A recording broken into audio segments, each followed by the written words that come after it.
今次同大家分享翻呢個危險鋁窗啊！嗱，本身咧呢個窗個位置咧就入咗水啊，入咗水咧漏水嘅話咧就令到個窗框咧都氧化得好緊要。咁逢喺呢啲起咗白點嘅話咧，其實就唔係話室內裝修做得唔好，係入咗水之後咧，咁個窗框咧就開始氧化。咁我哋可以開窗望一望個而家個現況啦。咁我哋睇一睇個開窗嘅現況咧，嗱，我哋可以見到咧佢嗰支窗架已經甩咗。同個窗框呢度咧已經分離咗啦。咁換句話，其實啲拉丁已經斷咗爛咗啊。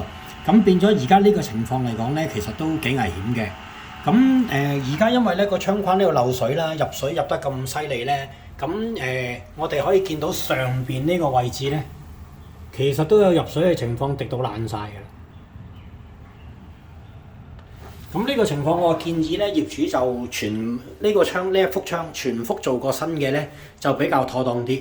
咁因為如果而家入咗水啦，個窗框已經霉咗啦，咁喺霉咗嘅位置再做翻維修打拉釘咧，咁基本上都未必固定到，或者甚至乎其實仲用下啲鋁質霉咗嘅都唔襟用啦。咁我建議就換嗰啲新窗就會比較合適一啲。好，今次分享到呢度，多謝大家。